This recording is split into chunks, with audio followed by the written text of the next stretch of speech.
Bismillahirrahmanirrahim. Assalamualaikum warahmatullahi wabarakatuh. Waalaikumsalam warahmatullahi wabarakatuh. Hello everyone, welcome to Baper Bincang Bareng Pelajar with me, Fada, as a student of Senior High School for Sidral, and I will accompany you in the next few minutes. Oke, kali ini kita nggak sendirian aja nih guys. Perkenalkan narasumber spesial kita. Halo Sister Salsabila. Hai. How are you today? So good, I'm so happy. Oke. Nah, buat para penonton di luar sana, pasti kalian sering nih dengar kata UMKM. Dan kalian pasti juga bertanya-tanya nih, UMKM itu sebenarnya apa sih? Nah, buat kalian yang penasaran UMKM itu apa, simak ya video ini baik-baik. Nah, tanpa berlama-lama, kita langsung aja nih ke pertanyaan pertama, biar kalian nggak pada penasaran kan? Oke, pertanyaan pertama nih Kak, sebenarnya UMKM itu sebenarnya apa sih? Oke, jadi UMKM itu merupakan usaha yang dimiliki seseorang atau badan usaha yang telah memenuhi kriteria sebagai usaha mikro. Nah, adapun yang dimaksud dengan usaha mikro yaitu usaha yang memiliki aset maksimal 50 juta dan memiliki omset maksimal 300 juta. Nah, di mana UMKM itu adalah singkatan dari usaha mikro, kecil, dan menengah, seperti usaha-usaha di luar sana nih, dari yang kecil hingga yang besar. Oke. Nah, kita lanjut nih. Kira-kira penting nggak sih UMKM ini bagi generasi muda? Oke. Bercerita tentang pentingnya UMKM bagi generasi muda. Menurut aku nih, tentu sangat penting. Kita sebagai generasi muda seharusnya mulai berpikir tentang perekonomian kita nantinya akan bagaimana. Apakah akan lebih baik atau malah lebih buruk?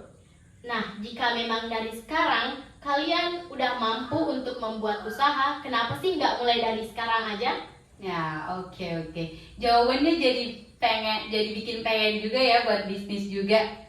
Nah, ayo guys, malahan seru tahu kalau kita buat bisnis dari mudah gitu. Oke, kita lanjut ke pertanyaan selanjutnya nih. Kira-kira apa sih dampak positif dan negatif UMKM bagi generasi muda? Oke, bercerita tentang dampak negatif dan positif. Kita bahas dampak negatifnya dulu nih. Kalau soal dampak negatif, seperti yang kita ketahui, generasi zaman sekarang atau mungkin anak muda seumuran kita nih, mungkin lebih sering nongkrong bareng teman-temannya di malam minggu atau mungkin bareng pacarnya nih. Nah, dampak negatifnya tuh di situ. Mungkin pelaku usaha ini akan kekurangan banyak waktu bareng teman-temannya. Tapi faktor seperti itu tidak akan mempengaruhi bagi orang-orang yang mampu memanage waktunya dengan baik. Nah, adapun dampak positifnya sendiri, yaitu pelaku mempunyai penghasilan sendiri. Nah, jadi kalau kita kayak mau beli sesuatu nih, udah nggak usah canggung minta orang tua, kan kita udah punya penghasilan sendiri nih. Nah, adapun itu dampak positifnya, yang lain seperti kita mampu memberikan lapangan kerja untuk membantu orang lain. Tentu hal-hal seperti ini merupakan benefit-benefit yang sangat baik. Oke, jawabannya beneran bikin kayak tertarik banget ya buat join juga. Oke, lanjut. Gimana sih sis peran generasi muda terhadap kemajuan UMKM? Oke, peran generasi muda terhadap kemajuan UMKM. Sebenarnya ada banyak sekali peran yang mungkin mereka dapatkan di sini. Nah, namun yang paling penting adalah sebagai generasi muda penerus bangsa, pasti kita tahu selera anak zaman sekarang seperti apa. Betul. Nah, tentu dari hal itu mereka akan mencocokkan selera anak zaman sekarang dengan apa yang akan mereka jual nanti. Sehingga mereka akan lebih tertarik untuk membeli barang jualan mereka. Mungkin contohnya seperti itu. Oke, kita lanjut ya. Gimana sih sebenarnya menurut Sister nih tentang ketertarikan generasi muda terhadap UMKM ini? Terus kira-kira banyak gak sih anak muda yang tertarik akan hal itu? Oke, ketertarikan generasi muda terhadap UMKM. Kalau menurut aku nih, banyak sekali, apalagi di lingkungan sini nih. udah banyak banget pelaku usaha yang masih muda-muda, apalagi buat usaha-usaha street food di pinggir jalan. Karena mereka tahu kalau anak zaman sekarang tuh sukanya yang kayak gimana, yang tren itu yang bagaimana. Hal ini membuktikan bahwa generasi muda juga tertarik akan hal ini, dan itu merupakan hal yang baik.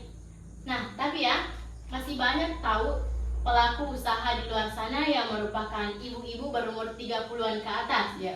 Nah, hal seperti itu kalau menurut aku nih, lebih baik digantikan dengan tenaga kerja yang lebih muda. Agar pembeli itu lebih tertarik buat beli dan kan kalau pengusahanya lebih muda mungkin lebih mengerti nih apa yang lagi tren sekarang. Betul. Oke. Setuju banget sih sebenarnya, karena kadang kalau aku yang kayak keluar buat beli sesuatu nih di pinggir jalan, terus kayak yang jualan tuh anak muda, pasti kayak langsung tertarik kan buat beli. Tapi kalau yang jual orang dewasa kayak langsung boring gitu. Nah iya kan, apalagi kalau yang dijual tuh makanan-makanan yang lagi tren atau mungkin baju-baju yang lagi tren, mungkin kita tuh langsung tertarik buat, nah jual apa sih tuh begitu. Ya oke. Kita lanjut nih ke pertanyaan yang terakhir. Gimana sih harapan kakak ke depannya buat kemajuan UMKM di Indonesia? Terus kira-kira saran seperti apa nih yang bisa kakak kasih buat kita semua, terutama masyarakat Indonesia yang ingin membuat usaha seperti itu?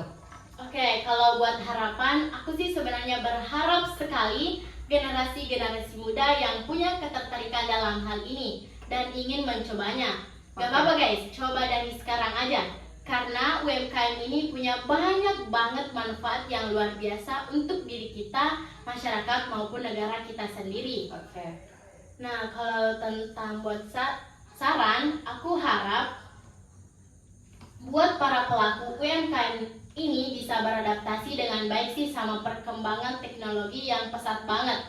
Nah, hal seperti ini tuh lumayan susah juga kalau orang nggak ngerti. Capek kadang ngajarinya, makanya beradaptasi itu diperlukan banget. Terus jangan pernah tuh malu buat minta bantuan atau pembinaan sama orang-orang yang telah ahli dalam bidang ini, agar kalian bisa lebih mengerti dan tahu betul dengan UMKM ini. Oke, mungkin seperti itu. Oke. Jawaban-jawabannya tuh luar biasa banget ya. Terus kita nggak kerasa nih, kita udah sampai di akhir acara. Buat Sister Salsabila, thank you ya sis, karena udah mau jadi bintang tamu di acara kita. Oke, sama-sama. Aku juga sangat berterima kasih dengan Sis Fahda. Terima kasih telah mengundang saya untuk menjadi narasumber kalian pada hari ini. Terima kasih juga untuk seluruh tim yang telah mengatur hal ini sedemikian rupa sehingga dapat berjalan lancar sampai akhir video ini. Oke guys, segitu dulu video kita hari ini. Semoga video ini bermanfaat untuk kalian semua.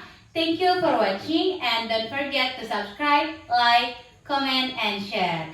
Wassalamualaikum warahmatullahi wabarakatuh. Dadah!